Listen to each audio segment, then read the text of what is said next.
کرتے ہیں کہ ان کے والد کو ہی مٹا دیتے ہیں، ان کے والد کو قتل کر دیتے ہیں۔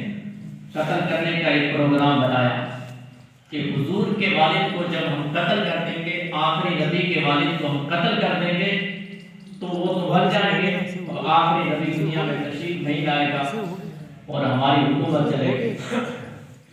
تو ایک بستی کے اندر ایک بہت بڑا پہلوان تھا، بہت بڑا پہلوان تھا، لوگ کانپا کرتے تھے۔ اس نے کہا کہ مجھے 10,000 پیسے چاہیے اور میں آخری نبی کے والد کا سر قلم کر کے آپ کو دے دوں گا۔ اپنی بستی سے نکلتا ہے، کس لیے؟ اسلام کو مٹانے کے لیے، کہ اسلام یہی ختم ہو جائے گا۔ گھر سے نکلتا ہے، مکہ کی سرزمین پر پہنچتا ہے۔ سب سے پہلے جب قدم رکھا مکہ کی سرزمین پر تو سب سے پہلے جو ملاقات ہوئی وہ حضور کے ابا حضرت عبداللہ سے ملاقات ہوئی۔ حضرت عبداللہ نے جب دیکھا کہ یہ نوجوان ہے، یہ ہمارے عرب کا تو نہیں ہے، سلام کلام کرنے کے بعد پوچھا کیسے آنا ہوا؟ کہا میں ایسے آ گیا گھومنے کے لیے۔ پھر حضرت عبداللہ نے پوچھا بتائیے بھائی صاحب آپ کیسے آنا ہوا؟ کہا کہ یہاں سردار مکہ عبد المطلب کا بیٹا عبداللہ ہے، اس سے ملنا چاہتا ہوں، میں اس سے ملنا چاہتا ہوں۔ حضرت عبداللہ نے کہا کہ یہ باہر کا رہنے والا مجھے کیسے پہچانتا ہے؟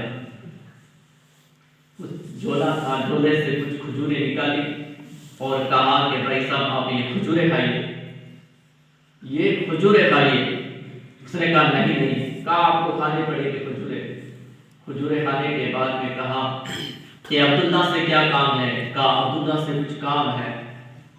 تو نبی کے والد نے کہا کہ آپ یہاں ٹھہریے، میں جاتا ہوں گھر سے کھانا بھی لے کر آتا ہوں اور عبداللہ کا پتہ بھی پوچھ کر آتا ہوں۔ اس نوجوان نے کہا جائیے، دل کے اندر سوچ رہا تھا کہ کوشش بھی نہیں کرنی پڑی، بھاگنا بھی نہیں پڑا، عبداللہ کا پتہ مل جائے گا۔ حضرت عبداللہ گئے، گھر سے کھانا تیار کیا، آگے واپس اس نوجوان پہلوان کے پاس کھانا کھانے کا، بھائی صاحب کھانا کھائیے۔ حضور کے ابا جان نے کہا کہ آپ کھانا کھائیے، تو اس پہلوان نے کہا کھانا نہیں، مجھے پہلے پتہ بتائیے۔ تو حضرت عبداللہ نے کہا آپ پہلے کھانا کھائیے، میں پتہ پوچھ کر آ گیا ہوں، آپ کو بتا دوں گا۔ اب کھانا کھانے کے بعد فارغ ہو گئے تو نبی کے والد نے کہا کہ پوچھو عبداللہ سے کیا کام ہے، آپ کا عبداللہ سے کام کیا ہے؟ تو اس نوجوان پہلوان نے سوچا کہ یہ شخص بہت اچھا ہے، محبت کرتا ہے، اس کو میں بتا دوں سب کچھ۔ کہا کہ میں فلاں جگہ کا رہنے والا ہوں اور ہم نے سنا ہے کہ سردار مکہ عبد المطلب کے یہاں ایک بچہ پیدا ہوا ہے جن کا نام عبداللہ ہے، اور ان کی پشت میں نور محمدی چمک رہا ہے، آخری نبی کا نور چمک رہا ہے، اور میں ان کا سر قلم کرنے کے لیے آیا ہوں، سر قلم کر کے واپس لے جاؤں گا سر کو۔ جب اتنا سنا تو حضرت عبداللہ نے کہا پھر تلوار نکالو اور لے جاؤ سر، تلوار نکالو سر لے جاؤ، میں ہی سردار مکہ عبد المطلب کا بیٹا عبداللہ ہوں، میں ہی سردار مکہ کا بیٹا عبداللہ ہوں۔ اب اتنا سننا تھا، وہ نوجوان پہلوان تھا، کانپ اٹھا۔ اس نے کہا ایسا محبت اور پیار کرنے والا میں اس پیسوں پر لعنت بھیجتا ہوں، میں اس پیسوں پر لعنت بھیجتا ہوں، ایسا پیار محبت کرنے والے شخص کا میں سر قلم کروں۔ اب ارادہ کیا تھا اس کو کہ ختم کرنے کا تھا، مٹانے کا تھا، لیکن جیسے ہی نبی کے والد سے ملاقات ہوئی تو ان کا عاشق بن گیا، محبت کرنے والا بن گیا۔ نبی دنیا میں تشریف بھی نہیں لائے تھے، لوگ مٹانے کی کوشش کر رہے تھے، اور کل جب قیامت تک دنیا رہے گی تب تک لوگ اسلام کو مٹانے کی کوشش کرتے رہیں گے۔ لیکن اسلام نہیں مٹے گا، اسلام مٹے گا نہیں، اسلام تو دھیرے دھیرے اور بڑھتا جائے گا اور پھولتا جائے گا۔ اور اسلام کو بچانے کے لیے امام علی مقام نے سب کچھ قربان کر دیا تھا، سب کچھ قربان کر دیا تھا۔ اور امام علی مقام نے ہمیں یہ درس دیا تھا کہ آپ کا سب کچھ ختم ہو جائے، جان چلی جائے، بچے چلے جائیں، لیکن اسلام پر آنچ نہ آنے دینا۔ اگر کوئی اسلام پر انگلی اٹھائے تو اس کی انگلی کاٹ دینا، اینٹ پر اینٹ بجا دینا، لیکن اسلام پر آنچ آنے نہ دینا۔ بے شک یہ اسلام ہے۔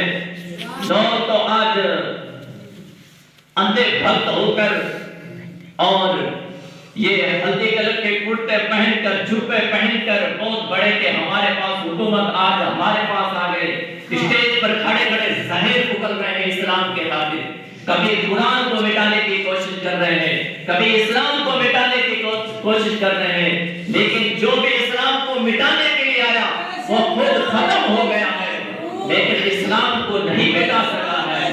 قرآن جو قرآن کو مٹانے کے لیے آیا تھا، اسے وہ قرآن مٹانے والا خود ختم ہو گیا ہے۔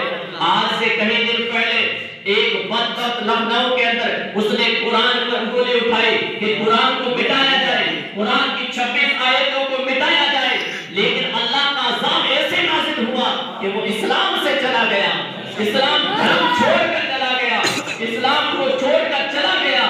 یہ عذاب نہیں ہے تو اور کیا ہے؟ یہ عذاب نہیں ہے تو اور کیا ہے؟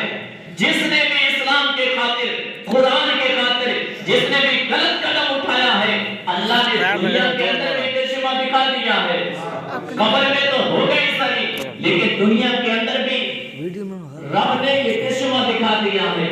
اسلام تو وہ پوتر مذہب ہے، اسلام تو وہ پاک ستھرا مذہب ہے، اسلام تو ایک ایسا اعلیٰ مذہب ہے کہ رب نے فرمایا ان الدین عند اللہ الاسلام، کہ تمام مذہبوں میں جو پاک اور ستھرا مذہب ہے، پوتر مذہب ہے، وہ مذہب اسلام ہے۔ گائے کا پیشاب پاک نہیں ہے، اسلام پاک ہے۔ وہ ایسا پاک ہے کہ جب میرے نبی دنیا میں تشریف لائے، چاروں طرف ظلم پر ظلم کے پہاڑ ٹوٹ رہے تھے، ظلمت کے پہاڑ ٹوٹ رہے تھے، لیکن میرے نبی تشریف لائے، میرے نبی نے اعلان کر دیا کہ میں رحمت بن کر آیا ہوں دنیا میں، دنیا میں حضرت عمر فاروق اعظم کی حکومت ہے۔ ایک بستی فاروق اعظم رات کے آدھا حصہ گزرنے کے بعد گھر سے اٹھتے ہیں، بستی کا چکر لگا رہے ہیں، ایک دروازے سے گزرتے ہیں کہ ایک دروازے سے گزرتے ہیں کہ مکان سے دھواں دکھائی دے رہا، دھواں نکل رہا ہے۔ حضرت فاروق اعظم گزر جاتے ہیں، پھر واپس آتے ہیں، دیکھتے کیا ہے کہ گھر کے اندر چولہا جل رہا ہے، دھواں نکل رہا ہے، دستک دے دروازے پر، اندر سے آواز آئی، کون؟ کہا آپ دروازہ کھولیے۔ جیسے دروازہ کھولا، اندر بوڑھی عورت ہے، اس نے کہا بھائی صاحب کیسے آنا ہوا؟ حضرت فاروق اعظم نے کہا رات کا آدھا حصہ گزر گیا، اب یہ چولہے پر آپ اتنا سننا تھا کہ بیوی کی آنکھوں میں آنسو آ جاتے ہیں۔ عرض کرتی ہے کہ بھائی صاحب آپ نے پوچھا ہے؟ آج تک کسی نے نہیں پوچھا ہے۔ آپ نے پوچھا؟ کہا بتائیے کیسے؟ اس عورت نے کہا میرے بچے یتیم ہیں، میرے شوہر کا سایہ سر سے اٹھ گیا ہے، میرے بچے یہ بھوک کی شدت سے روتے ہیں، اور یہ چولہا چل رہا ہے، چولہے کے اوپر ہانڈی ہے، ہانڈی کے اندر میں نے پانی ڈال کے پتھر رکھے ہوئے ہیں، یہ پتھر ابلتے ہیں، بچے جب دیکھتے ہیں پتھر ابل رہے ہیں، بچے چپ ہو جاتے ہیں کہ کھانا تیار ہو رہا ہے، اسی طرح بچے سو جاتے ہیں۔ اللہ اکبر۔ حضرت فاروق اعظم نے جب یہ سنا تو دل اور آنکھوں میں آنسو آ گئے، جاتے ہیں واپس گھر سے سامان لے کر آتے ہیں اور کھانا تیار کرتے ہیں، کھانا بنانے کے بعد ان بچوں کے منہ کے اندر ڈالتے ہیں، وہ بچے کھا رہے ہیں اور ہنس بھی رہے ہیں، عورت وہ بوڑھی بیٹھی ہوئی ہے، وہ اللہ کی بارگاہ میں عرض پیش کرتی ہے، مولا اس کو بادشاہ بنا دے، حضرت عمر کی جگہ اس کو بادشاہ بنا دے۔ عمر نے تو پوچھا بھی نہیں ہے، یا اللہ جب کل میدان محشر قائم ہوگے اس وقت میں عمر کے غریبان کو پکڑ لیتے ہوں گے، یہ بادشاہ تھا، یہ حکومت کرنے والا تھا، لیکن میرا حال نہیں پوچھا ہے اس نے۔ یا مالک مولا بادشاہ اس کو بنا دے۔ فاروق اعظم سن رہے ہیں، آنکھوں میں آنسو بھی ہے، کھانا تیار ہوتا ہے، کھانا سب کھانے کے بعد حضرت فاروق اعظم عرض کرتے ہیں، اے بوڑھی ماں فاروق اعظم کو تو معاف کر دے، اے بوڑھی ماں فاروق اعظم کو تو معاف کر دے۔ اس وقت عورت نے کہا تھا میں فاروق اعظم کو معاف نہیں کروں گی، فاروق اعظم کو معاف نہیں کروں گے، کیونکہ فاروق اعظم بادشاہ ہے، بادشاہ ہے، اور میرے بچے کتنے دن ہو گئے بھوک کی شدت سے مر رہے ہیں، لیکن بادشاہ نے ابھی تک نہیں سنبھالا ہے، ابھی تک نہیں سنبھالا ہے۔ حضرت فاروق اعظم کی چیخ نکل گئی، حضرت فاروق اعظم کی چیخ نکل گئی، اور اپنا جو سر ڈھکا ہوا تھا، منہ بند تھا، جب پردہ اٹھایا تو وہ کوئی اور نہیں تھا، وقت کا بادشاہ فاروق اعظم خود تھے، خود تھے فاروق اعظم۔ یہ اسلام ہے، اسلام، یہ اسلام ہے، کوئی دوسرا دھرم نہیں ہے۔ جب حکومت آتی ہے تو غریبوں پر ظلم نہیں کیا جاتا ہے، غریبوں پر ظلم نہیں کیا جاتا ہے۔